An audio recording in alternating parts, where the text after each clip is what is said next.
It's pronounced Caileigh. Caileigh Feldman. Okay, great to be talking to you. You Yeah. say you only want to go an hour today. That's perfectly fine. In fact, that's nice because that means I'll be able to enjoy the sunset. I wouldn't have been able to do that had we gone 2 hours. But hey, if you have, Lovely. Where are you located? I'm in Huntington Valley, Pennsylvania, Beautiful. Philadelphia suburbs. Yeah, so great to be talking to you. Enjoyed your performance at the steps to the Lincoln Memorial in DC. I have your website, explorationsofself.com, open, and I'll probably be using that as a little bit of a guide here of sorts.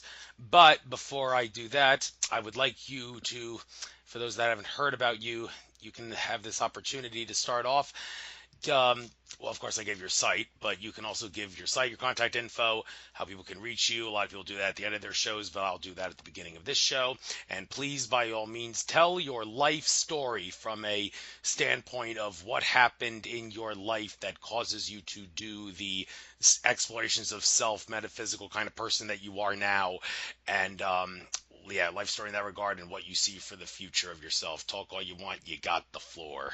Okay, beautiful. Thank you, Andrew. So my name's Caileigh Feldman. You can reach me at CaileighFeldman@gmail.com. So I'll just spell that out for you because I know my parents created my name. It actually means party or dance. So Caileigh is spelled Cai and then Lee, Leigh, and Feldman, Feldman @gmail.com. And the website that I've currently been working on for the past year and a half is Explorations of Self, so you can go check out our retreats there. And the website that I'm going to be moving to with my partner who was on your show last week, Brian Rousseau, my fiance, is bsoundsnow.com. So that's where all of our future work is going to be showcased, and it's going to be a really incredible hub for all information about sound healing, sound nutrition, retreats, and all things exploration. Okay, So, and yeah. your life story. Yes. And my life story. Okay, beautiful. So, my mom's actually from Zimbabwe, and she grew up when it was Rhodesia. So, she grew up on this dairy farm there, this sort of idyllic childhood. And as a kid, I grew up in Maryland. I'd sort of always idealized this idea of growing up in nature, around a farm, around animals, and just with a really strong community. And I went to this really incredible school that was all about fostering connection with the outdoors, and we would go on camping trips and, catch birds and just really connected to nature. We would look at paintings and like make up interpretive dances based on paintings. It was just really encouraging us to become tactile learners, to become explorers, and to just cultivate our curiosity, which I appreciated so deeply. And then after that, I went to Haverford College outside of Philadelphia, and I studied anthropology. And I had this underlying desire to figure out like what makes a human, like what makes us work, what is culture, what makes us sustainable, loving community. And so I undertook all these interesting projects studying community farms, agriculture.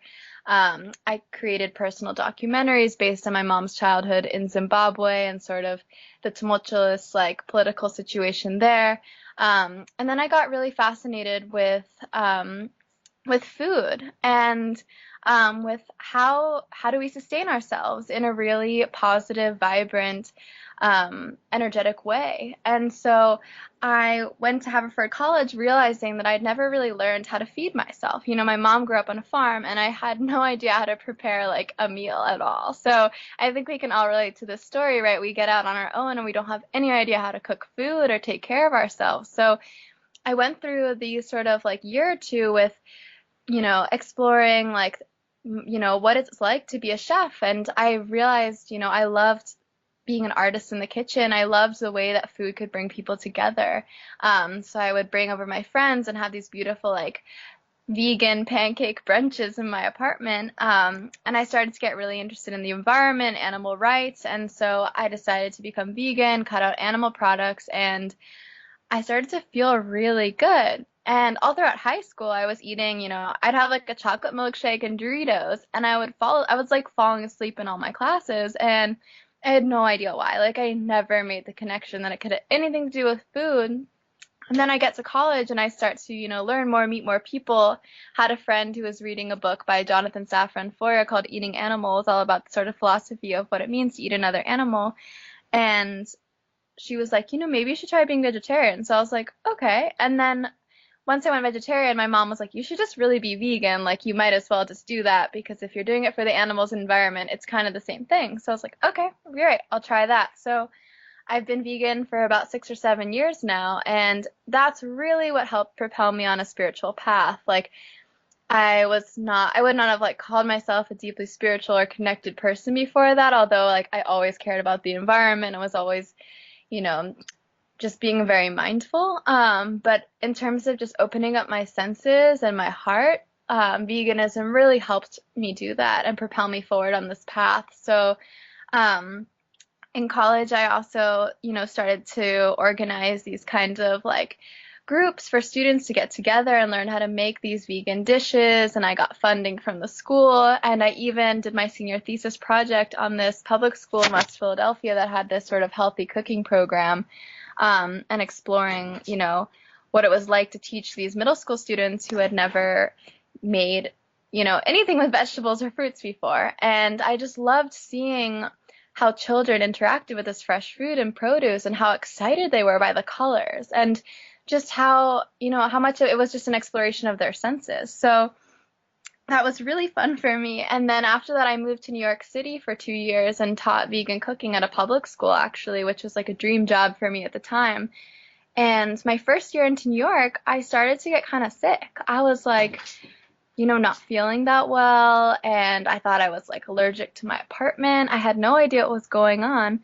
And I tried to take a step back from my life and was like, am I really living in alignment with who I am and what I want to be doing? And I realized like living in this hustle bustle New York City was just not for me. It wasn't who I was or who I am. And I realized that like this kind of lifestyle, although I'd been taking care of myself and what I put on my plate, I hadn't been mindful about how I was living. I wasn't living in the present at all. I was like constantly thinking about what was next, like living my life like this to-do list. So I, took a step back, and during that summer, I got really interested in yoga. My mom handed me this book, Warrior Pose, and it just completely changed my life, about this man who's a foreign war correspondent who heals from stage 4 throat cancer and a broken back through the use of yoga, mindfulness, meditation, and of course, like a mostly vegan diet and living foods.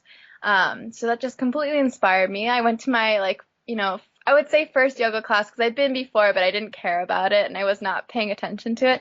I went to my first yoga class and I just felt like a part of my soul come back into my body. Like it was like drinking the first sip of water you've had of your whole life. Like I felt alive in a way that I had never really felt. Like, yeah, it was so profound. And I was like, whatever this is, I want more of this in my life. Like I want this sense of peace. I want this sense of gratitude to stay with me. I don't want it to just be a feeling at the end of a yoga class. So that's really what propelled me on my journey. And I decided to just like on a whim after that summer book a yoga retreat. I didn't have any idea about, what a yoga retreat would be like or which one to go on. So I met a nice instructor in Maryland and I was like, I'm coming on your retreat in January to Costa Rica. She was like, sounds good. Like, and then, a few months go by, I'm back in New York and I'm like, I can really use this yoga retreat at this point. And it comes time for the retreat and I just actually completed like a 6-day water fast. So I was just, working on detoxing and really doing some deeper healing work emotionally. And the retreat comes and I set my intention. I was like, I just want to go on this retreat and keep my heart open to love, like, and possibility. So I went for this experience and it was just one of the most amazing weeks of my life. I went to Costa Rica and I'd actually been there as a 13-year-old. When I was 13, Costa Rica started calling to me, like, come visit. And I told my parents, like, I'm going to go to Costa Rica this summer. They're like, no, you're not. Like, you're a 13-year-old. You're not going to Costa Rica. And I was pretty obsessive at this point. So I researched trips. I figured out there was this month-long trip I could go with other high school students and do some service and some cultural immersion. And I got a summer job and like made the money for it and just, they accepted it and I went, and that totally transformed my life at that point. And then now about like 10 years later, I was going on another retreat and again, Costa Rica just like completely changed my life. Like when I got off the plane, the energy there is so powerful and so profound. And I just knew it was something that I wanted to share with everyone. I wanted everyone to experience, I wanted everyone to experience the feeling I felt in yoga class. And I wanted everyone to experience the feeling I felt eating a vegan diet. And I wanted everyone to experience the feeling I felt while being in Costa Rica. Like, these were just such magical feelings, and so outside the norm of what I thought other people were experiencing. So I ended up becoming really close with the instructor, Alana Roach, on the yoga retreat, and we decided to form a business, a yoga retreat business. So she had already had the company Explorations of Self, and I decided to partner with her, and we just work so well together. So it was just like this dream partnership where both of our dreams were to travel and explore and share that passion with others and help them heal in the ways that we'd helped heal our own bodies. So it was just a match made in heaven, truly. Like,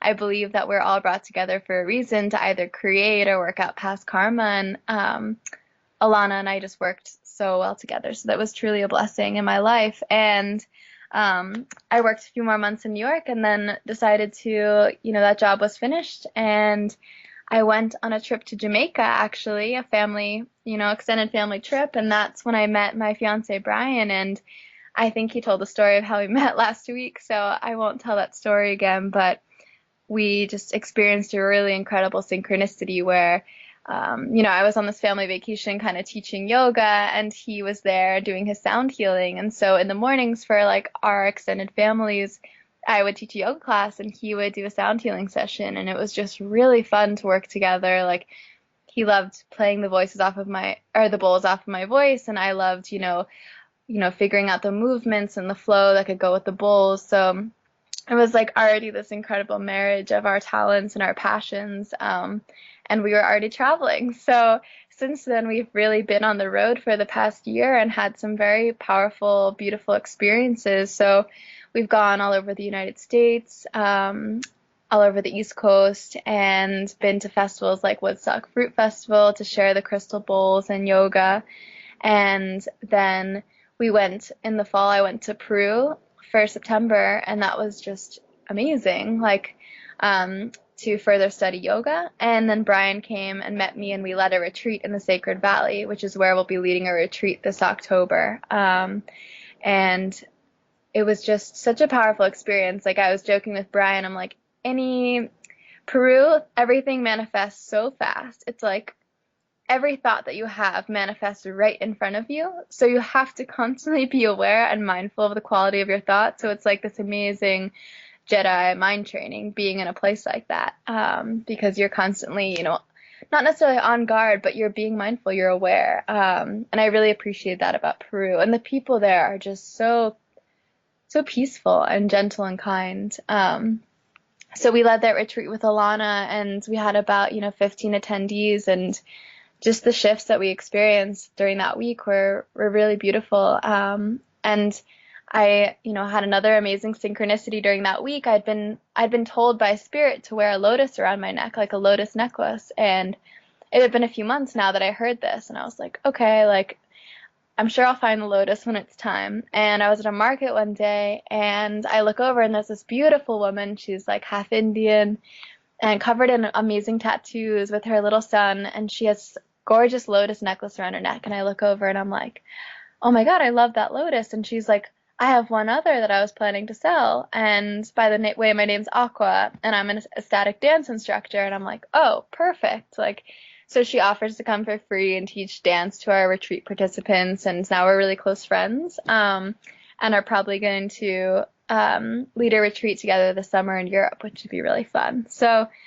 just along the way of our travels, just all these magical experiences of synchronicities. And we visited a bunch of different portals and vortexes in Peru and Bolivia and Colombia. And I'm just so grateful to have, those experiences and that travel. And it was just really amazing to feel the energy in these spaces, like Isla del Sol, which is in the middle of Lake Titicaca, which is the sacral chakra of the earth, the second chakra.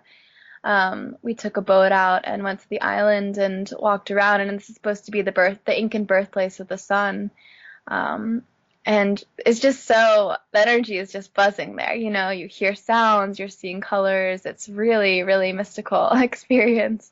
Um, so it's been really fun to have a partner like Brian to explore the world in this way with, because before meeting him, I hadn't met someone else who was like as into spirituality or mysticism or any of these concepts. So it's been really fun as partners to create together and to birth something new into creation, which is what we're doing now with Be Sound Now. So after Peru, we went this January to Costa Rica again, and we led a retreat in Nosara, which is on the Nicoya Peninsula of Costa Rica, and it's actually one of the 4 or 5 blue zones in the world. Some of the other ones are Loma Linda in California and Okinawa in Japan and Costa Rica. So the Nicoya Peninsula. So it's where there's the highest concentration of centenarians in the world. So where people live the longest, healthiest, happiest lives. And like I said about Costa Rica, it's like you go there and you almost don't need to eat or sleep. Like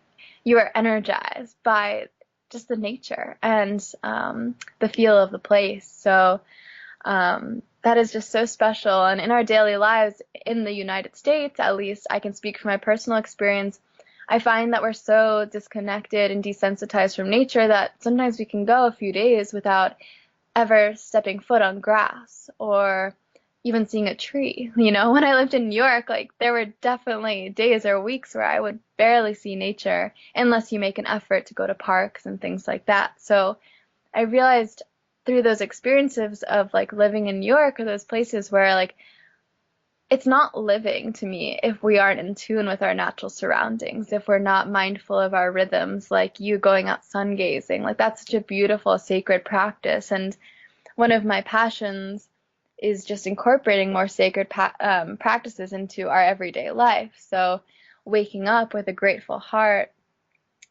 praying to whoever you want to pray to, and just saying thanks for all that you have in your life, and then rubbing some essential oils on your hands and feet, meditating, doing your stretches or yoga or tai chi, and then nourishing yourselves with like living foods. So maybe that's a juice or a fruit or a smoothie or something like that. So one of my biggest like mantras is just like self-care is love. Like we are spiritual warriors in this world, and if we're going to be here spreading this love and light and this message, we need to take such good care of ourselves, because the more care we take of ourselves, the more care we're taking of this world, the more energized we are, the more energy we have to transform and to inspire and to create. So that's a little bit of a synopsis of my life story, and I'm sure you can ask some questions about parts of that. Yes, and how fitting, how fitting it is that I just started taking yoga myself for the first time in my life, and I get to be speaking to someone who's really passionate about yoga. I had been taking Aikido since 2012. I'm a second Q brown belt in that. I've started taking Tai Chi, been doing that for a couple months, and now I've decided to, as for some additional icing on the cake, take yoga as well. Pissed off the instructor though last Saturday because it was raining like crazy and I fell in the mud a few times and I made a mess of the place when I came in, and they had to clean up after me, and they told me please do not come if you're gonna be drenched in dirt like that. It was a real pain in the ass to clean up after you, but I really did enjoy the experience nonetheless, and I do think I'm gonna get something out of it. There's definitely a lot of benefits to yoga, and I guess I might as well give you the chance to talk about many of what those benefits are. One good benefit that I think is that if you're addicted to marijuana, like marijuana may not be addictive like other substances are, but there are some people who do suffer from pot addiction. One good example of what that was Ricky Williams, the former NFL running back. He quit playing in the NFL for the Dolphins. He said, I quit because I want to tour the world. But everybody said, yeah, right. That's just an excuse to say I don't want to be drug tested for marijuana, so I'm going to quit so I can smoke whenever I want without having to worry about getting tested. Well, he took up yoga, and he claims that yoga was able to help him quit smoking cannabis. And there was a documentary called Run, Ricky, Run. And one of the things they talked about in that documentary was his ability to quit cannabis as a result of taking up yoga. So if it can do that for people, help them become so spiritual that they don't need to rely on something like cannabis as a crutch to have fun in life and attain spirituality, then can only imagine what other good benefits yoga can have. So I just threw that out there. What are some other great benefits of yoga? You got the floor. Definitely. So I think that's a great question, and it's actually interesting that you bring up like marijuana or dependency or addiction, as we can call it. So I think every person, this one might be a controversial statement, but I think every person has an addiction of some kind, maybe multiple. We all have them because they're our crutch, they're our safety blanket. As kids, you might have like a little blankie or a stuffed animal you carry around, but as we grow into adults, we have other things. Maybe it's for some people it's chocolate, for other people it's coffee. There's always this sort of one thing that we maybe obsess about, and we kind of we don't center our lives around it, but we can't function as well without it. So in my own life, I would notice that like I was never into coffee. That would make me super jittery, but I would notice, in terms of like chocolate or things like that, like I was always seeking, what I was always seeking in my life, like when I look back, was connection, like deep connection. And I thought that I would find that outside of myself. I was looking for connection with other people, like someone who I could really connect with. And it was only when I started this spiritual journey, like really when it found me. So I'll go back and talk a little bit about that because it was kind of an epic story.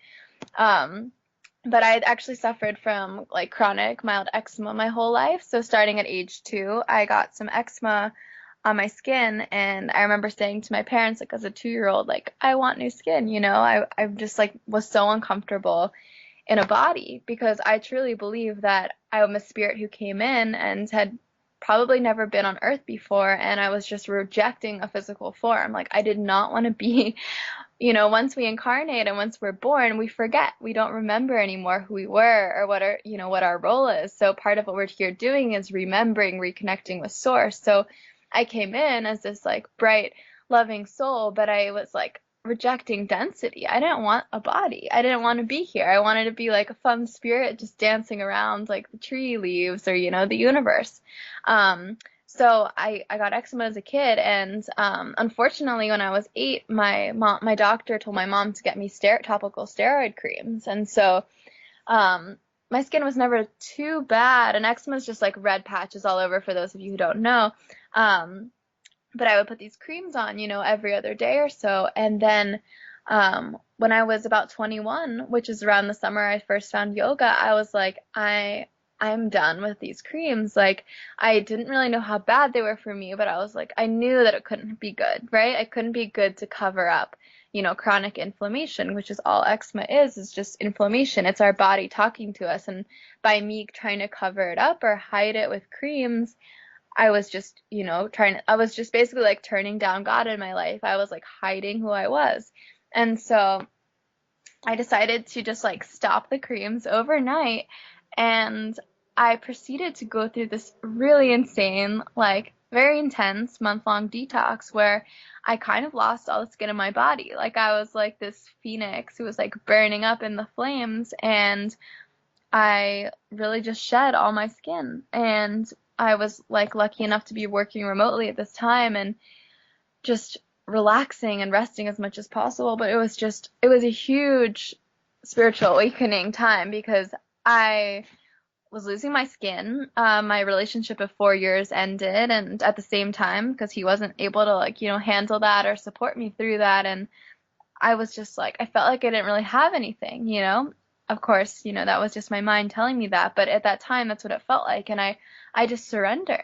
I just let go. And my brother said to me regarding, everything, and especially my relationship that I was still, sad about, he was like, let go or be dragged. And I was like, whoa, and then I was like, but how do I let go? I wasn't even at that point that I could understand that I was creating suffering for myself by holding on to things that weren't serving me. So, I do believe that was like this moment of me deciding to stop using the creams was like this kind of intervention moment of my higher self coming through, like enough, like it's time that you remember who you are. And that's really what led me on this path, and that's what led me to yoga. So then back to your question, why I think yoga is so beneficial is that it helps us.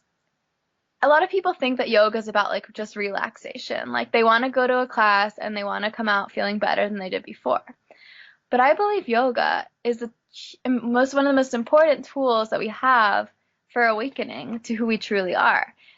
I don't think there's very many people who go to a yoga class and consistently go that don't fundamentally change how they live their life. Like they might not be obvious at first, but the more that you go, the more that you're going to be seeking, loving connections or loving relationships or peaceful situations or making more nourishing choices for your body. So I think it's this incredible tool to set us up on this path of self-care and self-love. Of course, there are benefits, like you become more flexible. People are always like telling me like, I can't do yoga, I'm inflexible. I'm like, that's the point. Yoga helps you become flexible. And this, when we're not flexible in our bodies, it's just a reflection of where we're at in our minds. So, for example, I have people in my life who are very inflexible in their minds and their bodies are very inflexible as well. And it's just a mirror. It's all a reflection. So I personally wasn't that flexible when I started yoga, and through practice and through daily practice and just stretching and taking classes and not having expectations of the outcome, I was able to release so much in my quads and my hips. And I've been a lifelong soccer player. I played in college for Division III for a year, which is a whole nother story. But yoga really helped me release so much tension in my body, which is really just tension in my mind. So I'd kind of always been this person who liked to be in control, who liked to know what the future was going to be, who wanted, the sense of security. And I didn't have faith. I was missing that faith part. And through the experience of losing what I felt like was everything, I gained so much. I gained faith. I gained everything. My faith and my belief is everything. And when I start to feel a little bit of that fade, I know that it's time for me to get back on my yoga mat and to recultivate that. Like this morning, actually, I pulled my yoga mat out. I was on the deck practicing because the past 2 weeks have been, the Schumann resonance, which is the frequency of energy hitting Earth, is super high right now. So that as an empath, I'm feeling a lot. And I was like, I need to just get on my yoga mat and like move and flow. And I also think yoga is incredible for helping us remember what it feels like to live in the flow and be in the flow. So for a lot of people who've never done yoga, they might not know what that means, but it really just means to be moving, I think, at the pace of nature, moving with things rather than against. So instead of forcing, like feeling like you have to make your life work for you, we can just allow and realize how supported we are and realize how everything in our life is still happening and still working, whether or not we're forcing or pushing. That was a huge realization for me, and that I learned through the practice of yoga. So definitely, if you're starting out with yoga, you'll notice that these, beliefs will come up in practice. You're going to have trouble quieting your mind at first. At first, when I started taking yoga, I would start criticizing the teacher. I'd be like, wow, her voice is like really annoying. Or like, I would just be like, why are we doing this flow again? I could just hear my ego and my mind just going a little wild because I wasn't used to being so still. I wasn't used to moving so fluidly. And then the more that I practiced, the more that I could just relax into the movements that we were practicing and really just enjoy them. So it's incredible mind training. I mean, you think it's kind of like a trick, right? Like people go to yoga because they think they're there to exercise their bodies, but what they're really doing is exercising their minds, and training their minds and helping to, really sculpt the neurobiology that's happening. So I find it's an incredible practice for eliminating and replacing limiting beliefs. So what I mean by limiting beliefs are, beliefs that you're not worthy, or, you're not special, or you can't do this, and really replacing them with the opposite belief or something that you believe is true about yourself. So I'll give an example of my own life. So I've had trouble in my life, cultivating the ability to receive and just to allow. And so a mantra that I work with in yoga and when I'm doing emotional freedom technique tapping, which is another discussion topic, is I'll say, I receive with ease. I allow myself to receive, and I'll breathe into that mantra. So I think working in your yoga practice with mantra can be also very powerful. Another benefit of yoga is it reminds us to breathe. So a lot of times we find that when we experience moments of tension or discomfort or unhappiness, we stop breathing and we kind of get short of breath, and just tense up. And we're restricting the flow of oxygen in our bodies, and we're not staying in the flow, right? We're forcing or we're contracting. And then we're allowing that emotion to become embedded in our bodies. But when we breathe, that energy can now flow and move through us. So instead of an emotion becoming trapped, it can move through us and release like energy. So with every yoga movement, you want to be taking an inhale or an exhale. And if you're not breathing, I've been told by all my instructors and teachers, you're not doing yoga. So the number one key to yoga is to breathe. And of course, there are other benefits, like you're just going to feel better. Like, I don't even know. Like, science is working on proving like so many of the benefits of yoga, and there are so many, and there's probably millions of studies and articles, but overall, you're just going to feel so much better. And one of my favorite parts of yoga is the end of class, which is called Savasana, which just really means corpse pose in Sanskrit. And you just lie there, and you lie on your back with your eyes closed and your arms out, and you're just feeling the earth supporting underneath you, and you're receiving. You're receiving energy, and you're just fully resting and allowing yourself to be re-energized. And I think that practice, that in and of itself is like so special. You know, how often are people just lying down and putting themselves in a state to receive, in a state to allow, a state to be in flow. So yoga really helped open me up to meditation, which has been another transformational practice of mine. So I'm just so grateful. I'm grateful that I've taken up yoga myself, although one unfortunate thing about it, the only time I can fit the classes in my schedule to do yoga is 8 in the morning on a Saturday, and that means I probably won't be able to go out on Friday nights at all, because if I do, I'm going to have a very fatigue-filled yoga session, which isn't going to be enjoyable. So, but hey, No. it's a sacrifice worth making as far as I'm concerned. Spiritual people like me really shouldn't be going out anyway. It's one of those sacrifices we make in life when we realize we've awakened. But anyhow, moving on to some other things. You talk about vegan eating. I have no doubt that, well, humans are supposed to be herbivores. Well, I shouldn't say no doubt, because in my interview with what's his name, Doctor, I'm drawing a blank on his name.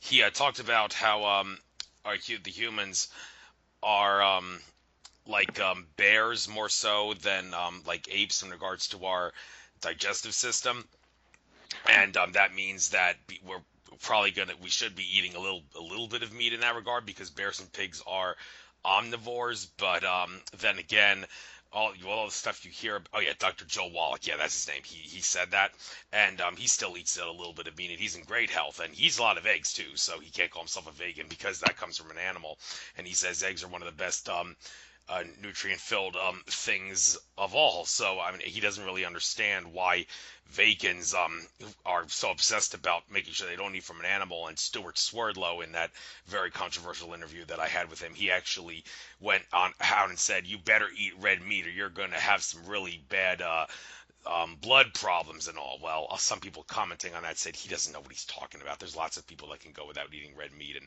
and they'll be fine. But the idea that we should be eating less meat, and we will be eating less meat in the future, yeah, no question about that. I myself, my meat eating habits have gone down, down, down, down. They'll probably never get to zero, but they'll keep getting closer and closer and closer to zero. Like that graph, I think it's called a hyperbola, that gets closer and closer to zero, but never actually reaches zero. That's basically what my meat eating habits are going to be over the course of time throughout my life. And right now, the only meats I eat are turkey, chicken, pepperoni on pizzas when I get buy one get one free pizzas on Mondays at the local restaurant, and sometimes whenever my dear sweet mama is willing to cook me a little bit of meat, I eat that. But for as far as buying food for myself, it's turkey and chicken at Whole Foods. That's the only meat I buy. Gave up buying bacon, gave up buying pizza at Whole Foods that has meat on it. I think I'm on the right track there. But to think you have to go vegan, I mean, do you have to? What's wrong with eating eggs? There's research come out saying that milk, humans are not really supposed to be milk drinkers, dairy product eaters. It's really not good for us. I've seen some of the videos on that. We should really be getting our calcium from leafy green vegetables. They assert, and babies shouldn't be drinking cow milk and all that. There's other ways to get calcium there. But I mean, how could it be harmful to eat eggs? They're not meat, so, and it's just chicken laying like could be, for all intents and purposes, a chicken seed, if you know what I mean, a seed coming out of a chicken's reproductive system that's filled with nourishment. And so one meat that some people have talked about eating, maybe if you want to transition to like getting off meat but can't do it entirely, but want to transition, maybe you might want to consider start eating bugs, because there's so many bugs out in this world that you can eat a lot of them, and it's not going to like cause any sort of a population problem if humans eat a lot of bugs. And it may actually be a good thing, because if there were no spiders, bugs would destroy the world, some would assert. So maybe we could join the club and help spiders out by eating some insects too. But even then, some would assert it's bad to eat meat, it's bad to eat bugs. So when it comes to being a vegan, what would you want to be truly vegan? Why do you insist on being a vegan, and what could possibly be harmful about eating animal products that aren't meat but still come from an animal, eggs in particular? Sure, good questions. So when I first went vegan, I kind of, my initial approach was I just wanted to turn vegan for health reasons. So I can start with health reasons, and then I can talk about environment and just animal cruelty and all that. So in terms of health, just eggs have tons of cholesterol. When you look at the plant world and plant foods like spinach or kale or fruits or vegetables, nuts and seeds, there's no cholesterol in those foods. So animal products all have tons of cholesterol, which can lead to heart disease, cancers, diabetes, all these sorts of things that you don't want to be dealing with in these kinds of days, and especially with the medical industry. So that, for health reasons, that was kind of like a no-brainer for me. I didn't want to eat that. And one of my main, teachings is that I believe in intuitive eating. So I believe that, when we're not drawn to certain foods, we shouldn't be eating them. So as, personally, I had never enjoyed eggs, and I was never drawn to them. And same went for meat. So it was very easy for me to, adopt a vegan lifestyle. And that's how my journey went and how simple it went. For a lot of people, I know they might be curious about being vegan or just want to understand like how they might feel if they went vegan. And I would say, I always encourage people to experiment. I never want to say to someone like, this is how you need to eat, this is what you need to do, because I don't believe that that's effective, and I don't believe that's realistic. But what I do believe in is experimenting and exploring. So I believe that people need to feel for themselves the difference that they experience when they start their day with fresh fruit or a green juice versus like oatmeal or eggs or something more dense, more heavy, or a bagel, which doesn't really have any nutritional value. It's just, processed flour and some cream cheese, which is just dairy and cholesterol spread on. What is going to make you feel better? What is going to make you feel more energized? And what I'm interested in is energy and vibration. And when I look at an apple and it's just glowing and vibrating and so pure, and then when I look at eggs, I can feel the vibration is completely different of those two things. And I'm drawn to eat an apple. I go off my senses. I go off my intuitive abilities, which are very powerful and very strong.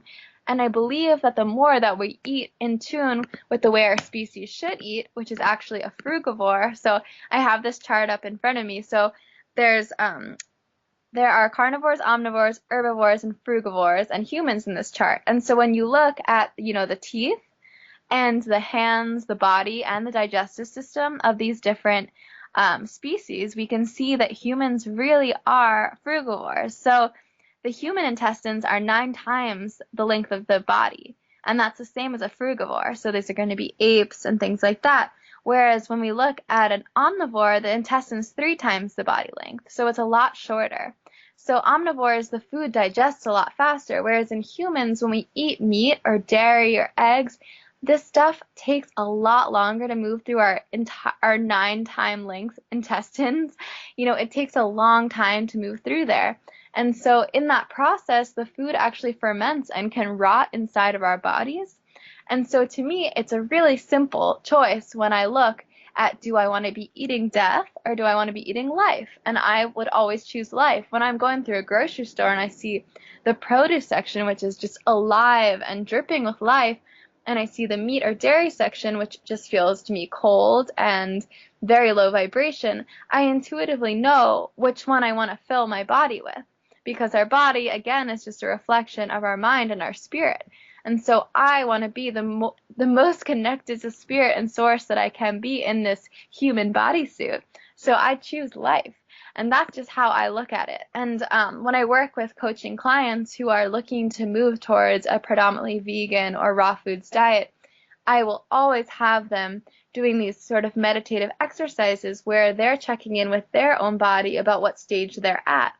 I don't believe in pushing people to go beyond what they're ready for, because a lot, like yoga, when you're in, say, pigeon pose and you're holding that pose in your hips and your calves and your knees, you might start to get sore and these feelings come up. And some people aren't ready to deal with those feelings. They don't believe that they're ready to feel.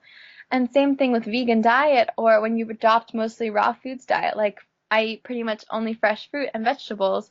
A lot of old feelings come up because as humans, we like to use food to kind of, keep our feelings down.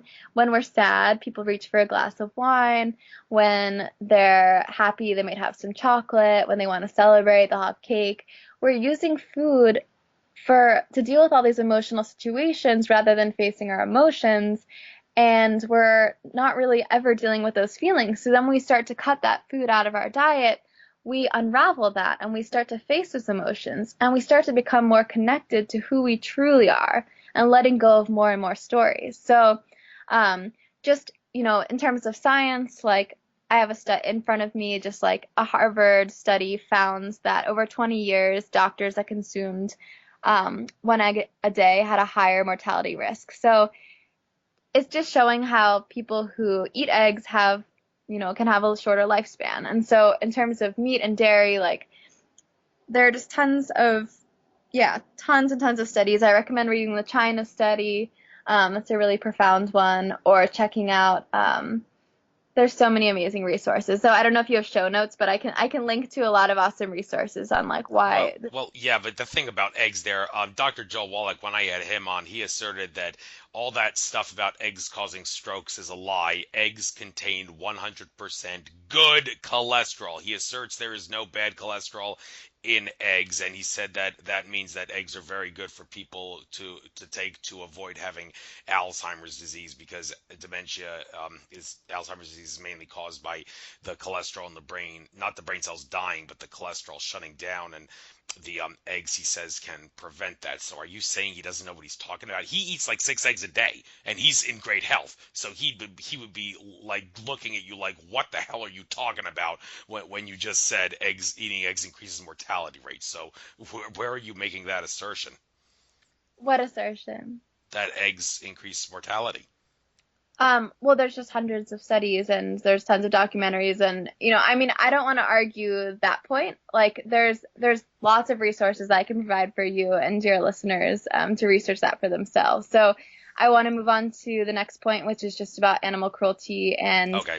just compassion in that way. But I'll definitely provide all those resources. And for anyone listening, I'd recommend watching the documentary Forks Over Knives if you're particularly interested in the health benefits of going vegan or plant-based. And if you're interested in environmental reasons, I'd recommend watching Cowspiracy.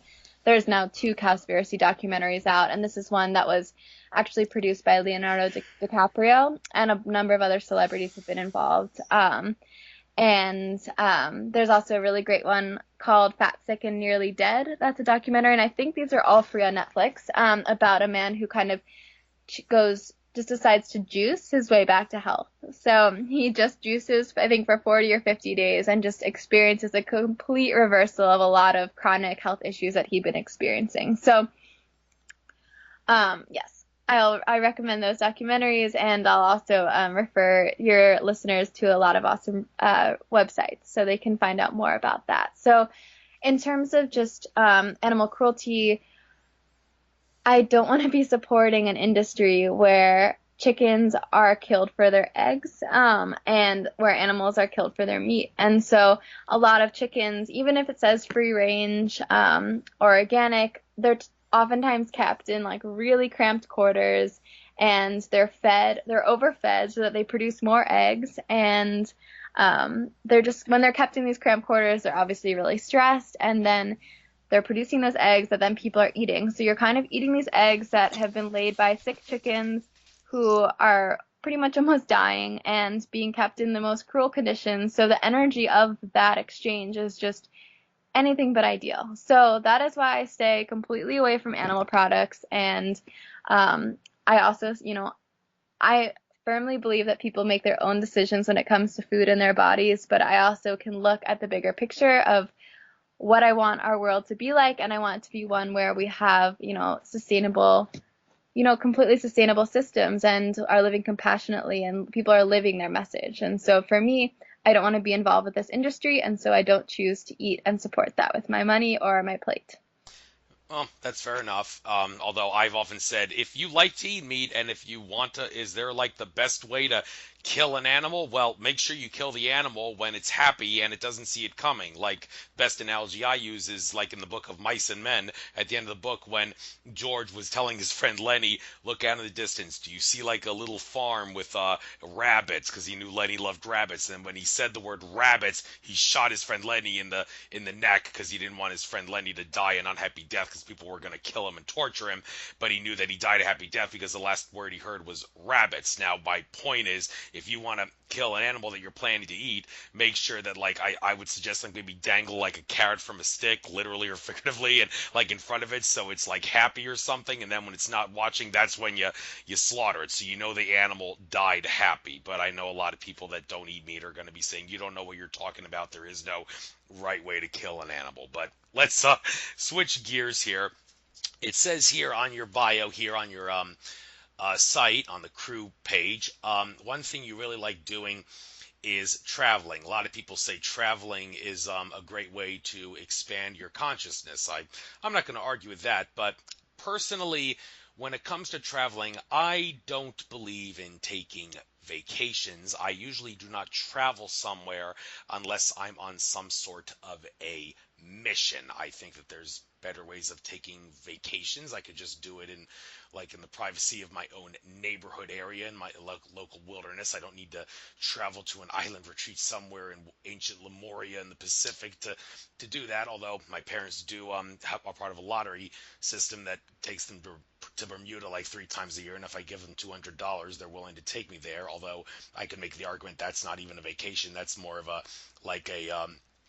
mission, like a pilgrimage of sorts, because Bermuda was part of Atlantis, and I know that I had a past life in Atlantis, and I'm drawn there, so I guess I could make the argument, I'm not taking a vacation, I'm making a pilgrimage when I go to Bermuda. But hey, my point is, traveling, yeah, there are benefits to it. You obviously do a lot of it. I've seen all the retreats you do, all the things that you do, yoga retreats, and, well, I mean, it'd be great if I could go on them, but like I said, I don't think I need to, because I'm satisfied with what I've got already, doing yoga at my local neighborhood nature retreat area at the visitor center at Pennypack here, so I'll be fine and all. Don't need to pay a lot of money to go with you guys, but I'm sure it's a lot of fun.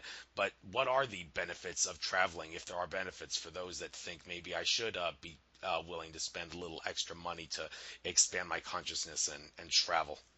Definitely, great question. So, yeah, traveling is just another way to expand our minds and to broaden our horizons, right? So I agree. I agree with you that it's very important to travel with a purpose. So we always recommend everyone who's coming on our retreats, we ask that everyone, shares their intentions or their purpose, why they're coming with us on this journey. And we on our site make it really clear about, who we are and what we're all about, which is, living foods, and yoga and sound healing. And so people really know what they're, the community that they're coming into. So one of the incredible benefits that I've really seen come out of our retreats is just the strong sense of a spiritual community. So I think oftentimes, like I mentioned in my own life, I didn't have a very strong spiritual community in New York, or when I was in college. And so on these retreats, we're really able to bring people together who want to talk about who want to talk about different gods and goddesses, who want to talk about their past lives, who are interested in sound and frequency, vibration, who are interested in raising their consciousness and vibration. So it's just really amazing to see that community come together and to see how people support one another and sort of the strength of that bond that forms in that week. We're only together really 7 days, but people feel like they've known each other for years, and they stay in touch and they hang out like every week once they get home. So that's just very profound and powerful to me, that we can create a tribe and a circle that's strong, that people stay connected and still feel a part of each other's hearts once they return back to the US or to wherever they're from. So that's one of the other benefits. And then, like I mentioned with Costa Rica, or the importance of travel to the tropics, I truly believe that humans, are creatures who are meant to live in the tropics. And so for a lot of people, they've, maybe gone on one vacation to somewhere warm, but they haven't always gone to a blue zone or somewhere with such powerful energy like Costa Rica or Nicaragua or Mexico or Belize. And so or especially Peru. So when they come on this retreat, they're kind of stepping into a whole new world, So they're getting to know a new culture. They're learning from different people. They're learning the stories of the people wherever they're from. They're, doing some sort of service, whether it's, interacting with school children or cleaning up a beach, or some sort of project. So they're really getting integrated in a new place, and expanding their minds and forming this loving community. So that to me is the power of travel in terms of a retreat.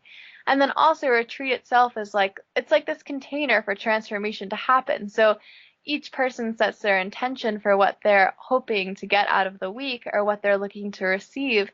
And we're each able to help support that person through that transformation.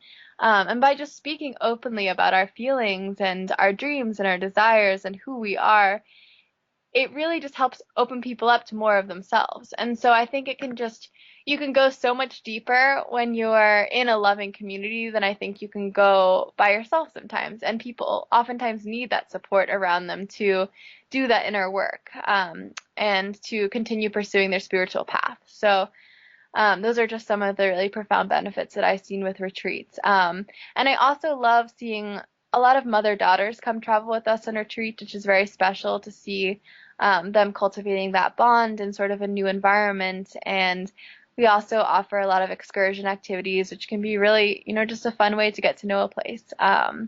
And yeah, just really, really, really great way to interact with a new country. So those are some of the benefits of travel.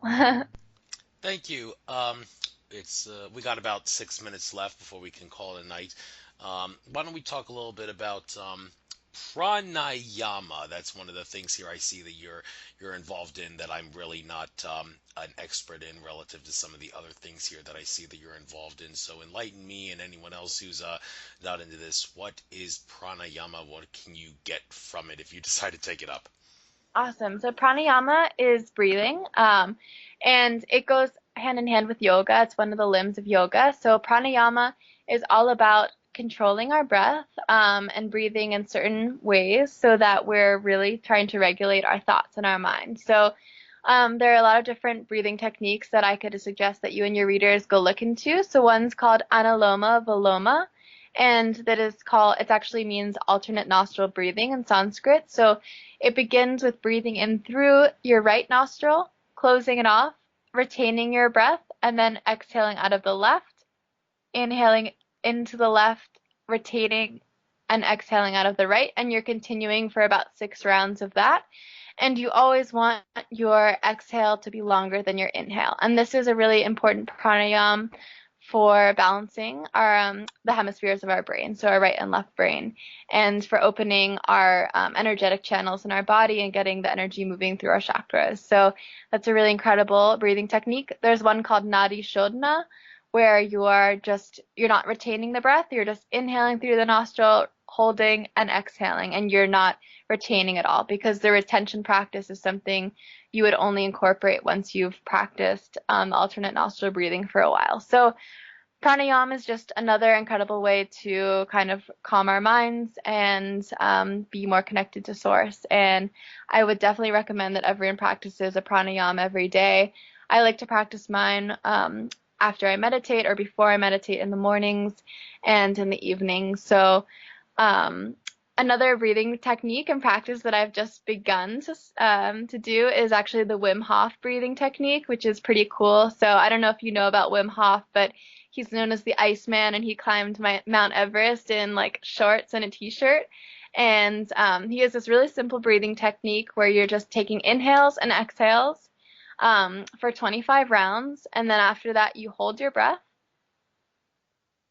and then you inhale and hold your breath. So it's this really amazing practice to sort of pump air and oxygen through your body. And then when you actually hold your breath at the end, you can kind of hold your breath for like 2 or 3 minutes. It's pretty incredible once you've flooded your body with this oxygen. Um, so that's a really fun practice that I would recommend looking up. And there's a lot of like tutorials on YouTube and stuff like that. So I'm very passionate about pranayams, and I believe that when we're facing difficult emotions, breathing techniques can be very helpful for moving emotions out of the body. Yeah, I use breathing too. In Aikido, we do Misogi breathing, and I've discovered Misogi breathing when I'm stargazing during the winter months when it's really cold outside. Misogi breathing helps me stay warm whenever I'm stargazing and want to stay out there and enjoy the stars on a cold winter's night. So that really does help. I kind of get a feel of what it's like with that guy. It's not the same style as that guy who climbed Mount Everest with shorts and a t-shirt, but it's basically the same idea, using your breath to help you stay warm. So, all right, we got 2 minutes. Well, I'd like to talk one more thing about meditation. The best way to meditate, one could argue. Many say there is no right or wrong way to meditate. But if you ask George Kavassilis, he would assert that since you're infinite consciousness, you're only kidding yourself if you don't meditate from your heart and radiate love. There is no sense in doing meditation any other way. Since you are infinite, it only makes sense to just radiate, radiate, radiate, nothing more, nothing less. Keep doing that. Anything else, you're cheating yourself and you're cheating everybody else by not radiating love. Now, the counter argument to that is, well, yeah, if you can meditate that way and have fun all the time, that's all well and good. If you're not going to get bored, then more power to you for not being able to get bored. But hey, variety is one of the key spices of life. A lot of people would say you got to try different meditations just for the hell of it to have fun. So when it comes to the best way to meditate, if there is such a thing, do you agree or disagree with that? And what is your favorite styles of meditation? Awesome, really good question. So I struggled with meditation for a while because just like sitting still and just quieting our mind wasn't something that came naturally to me at all. But through yoga, I've definitely become open up to it. And I really, in the past few months, have gotten to a place where I feel like I'm finally really entering a deep meditative state where I'm like not even in my body and having a lot of like travel experiences. And it's really amazing. So for those of you who are just starting out meditating, I just say stick with it. It's so worth it, especially making time for it every day. If we make time for everything else we do, we can make time for meditation.